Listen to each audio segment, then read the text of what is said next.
Salut les amis et bienvenue sur votre chaîne pour une toute nouvelle vidéo. Actualité dans le monde, la Chine et la Russie apportent leur soutien au Mali lors d'une réunion du Conseil de sécurité de l'ONU. Le Mali était à l'honneur jeudi 7 avril au cours d'une réunion du Conseil de sécurité des Nations Unies. Le représentant spécial de l'ONU a présenté son rapport sur le Mali devant les 15 membres permanents du Conseil de sécurité. El Ghassim a appelé à n'épargner aucun effort pour parvenir à un accord sur la transition afin de créer un environnement plus propice à la stabilisation du pays. Dans ce contexte, le Conseil de sécurité pourrait exhorter les parties à tirer parti des synergies existantes entre les recommandations des Assises nationales de la refondation et l'accord de paix, afin d'inverser le cycle des conflits récurrents dans le Nord, a préconisé le chef de la MINUSMA. Le diplomate a souligné que l'offensive des forces armées maliennes de la semaine dernière contre les éléments de Katiba Massina dans le village de Moura, au sud de Mopti, a permis de neutraliser un grand nombre d'éléments terroristes contrôlant la zone. Dans le même temps, la MINUSMA a également reçu des informations faisant état de graves violations des droits humains commises contre un grand nombre de civils au cours de cette opération.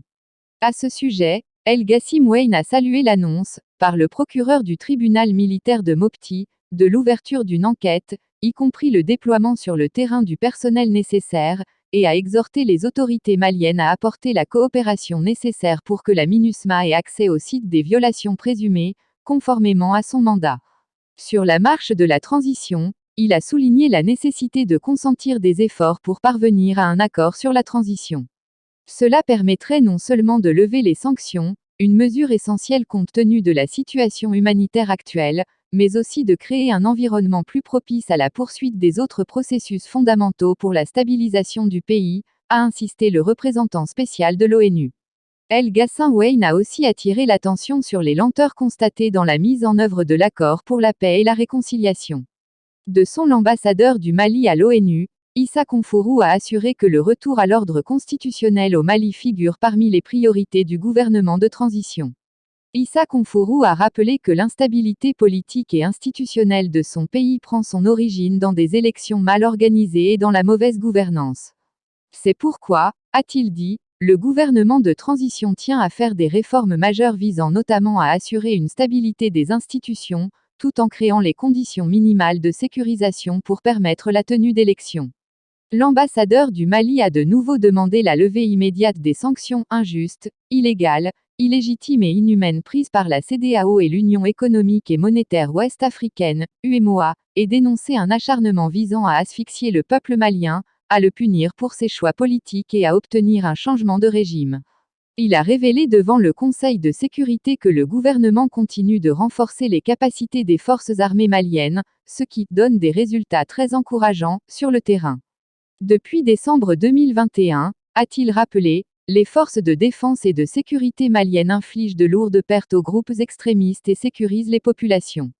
Sur les allégations d'exactions soulevées contre le FAMA, il a souligné que les opérations militaires en cours dans la zone de Moura font suite à des renseignements qui ont permis de localiser la tenue d'une rencontre entre différents katibas et ont confirmé que ce secteur était un sanctuaire terroriste.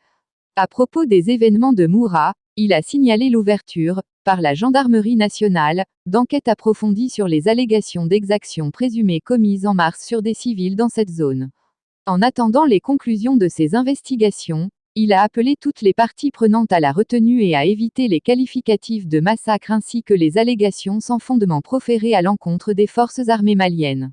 Au cours des échanges, le représentant chinois, Dai Bing s'est félicité des efforts déployés par les autorités maliennes et la CEDEAO pour faciliter un rapprochement sur les questions politiques en suspens. Le diplomate chinois a signalé que Bamako est une force importante dans la lutte antiterroriste dans la région du Sahel.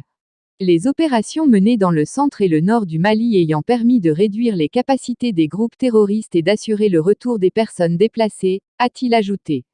Dai Bing a souligné que les risques sécuritaires auxquels le Mali est confronté étant toujours d'actualité, comme l'illustre le recours aux engins explosifs improvisés, le représentant a encouragé le Conseil de sécurité à donner à la MINUSMA les moyens de s'acquitter de son mandat.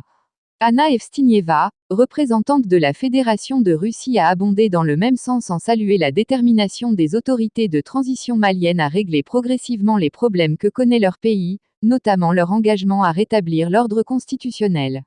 La création d'un groupe de travail pour préparer des élections et le lancement d'un processus de négociation avec l'Union africaine et la CEDEAO démontrent, selon elle, l'attitude constructive des autorités de la transition.